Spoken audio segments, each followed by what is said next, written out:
Welcome to day 5 of Compassion Camp at Good Shepherd, our VBS program online. Today, I wanted to tell the story in my garden. Welcome to my garden. I actually just picked this amazing cucumber off the vine right behind me, and a couple of beans too. Behind me here, you'll see like this giant cucumber vine all along the back, and then this big leaf here is for a sunflower, and I'll show you some video of the flowers way up high. It's amazing how you can put these little tiny seeds in the ground and get these big, beautiful plants that give you wonderful things to eat, like tomatoes and beans and cucumbers and peppers and potatoes and onions and really, really good things to eat. I wanted to tell you the story here because this has some to do with the story that I have to tell. The garden has some to do with the story that I have to tell you today. The story actually takes place when the people of Israel, those are a bunch of people who are all part of the same family. We call them Jewish people now, but back a long time ago, they were the people of Israel, and they were freed from slavery. They had been enslaved in Egypt, and God delivered them from slavery into freedom.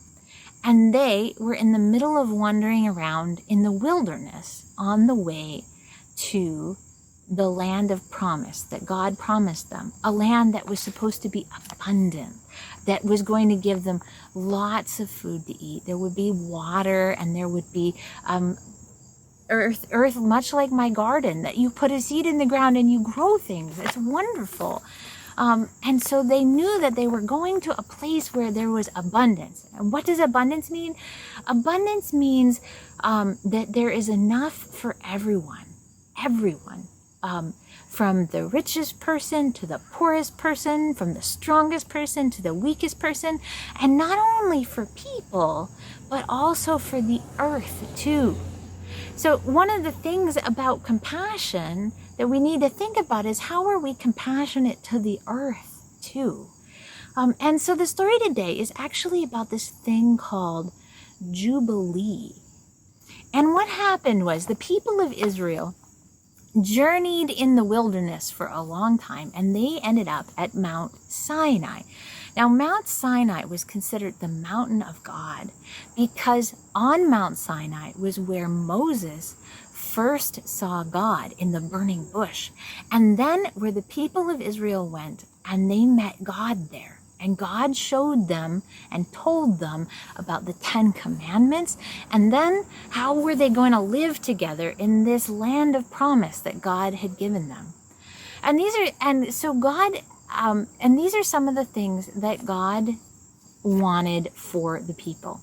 So God said, I want everyone to rest. Now that is definitely a thing about compassion, right?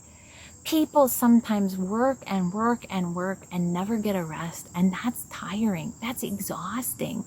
And so God wanted to build into their life together a way to compassionately have rest, not only for people, but for the land itself.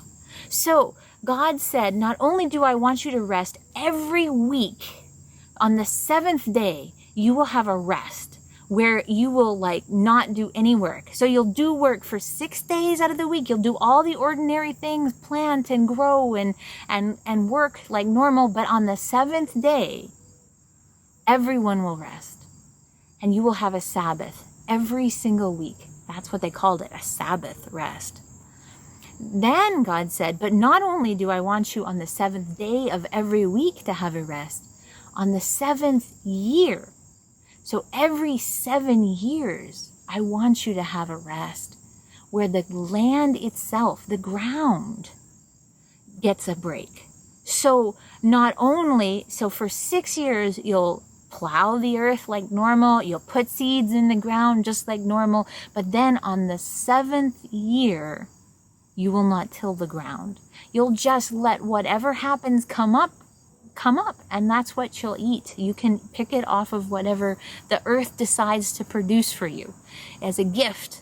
And God promised that if the people were to give the earth a break every 7 years, that the earth would produce enough, that there would be abundance, which means, right, that there was enough for everyone. And then God said, I want you to do something else. On the 50th year, I want you to have a Jubilee. So every 50 years, I want you to give the earth a rest, just like on the 7 years, so that you don't plant anything, so that all that the earth produces abundantly for you is what is produced. And I promise that it will be abundant. It will be enough. And then I want to give everyone a fresh start. So God wanted everyone's debt, if they had any debt of any kind, which means like if they owed somebody something, or if they, were really behind, they didn't have any money, that debt was wiped clean. So there were nobody owed anyone anything. So it was a fresh start.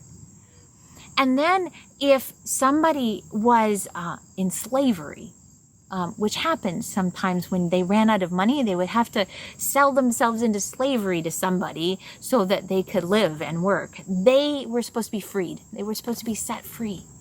And anyone who was in prison, they were supposed to be set free.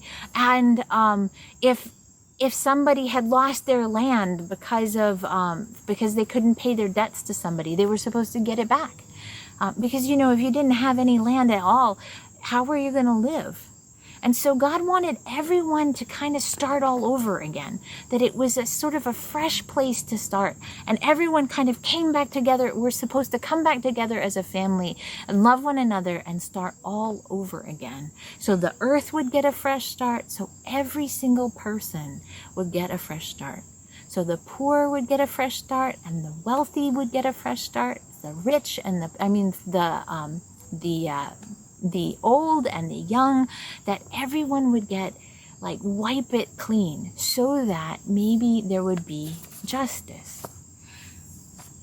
So, I wonder if you know what that word means, justice. Like, when you hear that word, what do you think of?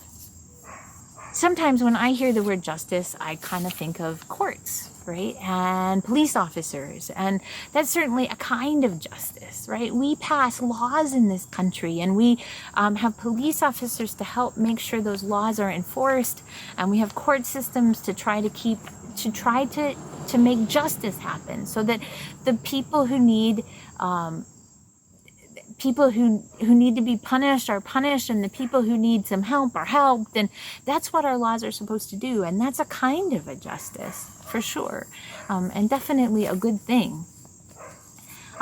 And maybe so that those sometimes you might think of with justice, you might think of, like if you get hurt, then the person who hurt you gets punished for that, right? Like maybe, or if somebody takes something from you, that you get it back, or if you don't get it back, at least, an equal thing to what you've lost. That's a kind of a justice too. Or maybe if you think of justice, you think that everybody gets a little bit of the same thing, and that's a type of justice as well. But God has a really different idea about justice. And this whole Jubilee thing, the idea of everyone getting a fresh start, a chance at grace, a chance at living compassion, that's really what justice is about. And actually all week long, we've been talking really about justice, because compassion is the first step toward justice. Compassion is, right, remember, listening to and seeing how somebody else is, like what's going on for somebody else, really hearing them and walking along beside them and helping to figure out a way to make it better, or to celebrate with them, or whatever it is, but to recognize that they're in a different place than you, and you need to hear what they're saying, right? And how they're feeling. And when we live compassion, right, we discover bravery, to stand up for other people who need it. And we might need bravery for ourselves, right? Compassion for ourselves as well, to recognize that we need care too. because justice is not just about what other people need, but it's also about us, right? And it's about the earth itself, caring for the earth. And so compassion is that first step along the way. And it helps us to reach out to one another and look for ways of justice in the world. So as you color your sheet today, the With the World sheet that you got, here it is, this one, I want you to think about a couple of things. What are first of all, like, what do you think it feels like to rest? Actually, you know, right? What does it feel like to rest? Especially when you've been working really hard. Does it feel good to rest? Why do you think it's important to take a rest? And then why do you think it's important to have a fresh start every once in a while? Those are really important things to think about. And then I also want you to think about practice compassion in the story. I know, like, you're wondering what characters are in the story, but think about what it would be like to be the earth, and that every 7 years you get a rest from growing. How do you think the earth would feel about that? How do you think the earth feels when we never give it a rest? Because we definitely don't do that very often. I mean, good farming practices let the earth rest, and actually they let the earth, what we call, lie fallow every once in a while, every few years. But some farming practices, some farmers don't do that. How do you think the earth feels year after year after year as it's expected to continue to produce all the time?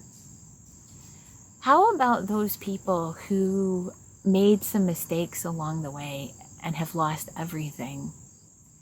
How do you think they feel about the world continuing to expect them to step up all the time, again and again, without ever getting a break? How do you think they would feel if they were forgiven and given a fresh start? Lots of things to think about, especially about justice and compassion. I'm really glad that you could join us this week. And as you've heard these stories and thought about compassion, I know that you are a compassionate person and that you will take care of those around you, that you will practice compassion and listen to those around you and how they're doing, and try to be brave in loving one another and in loving yourself. I hope you've had a great time this week and had fun singing songs and doing yoga and doing crafts and hearing stories. And I look forward to seeing you again soon. Take care. Bye.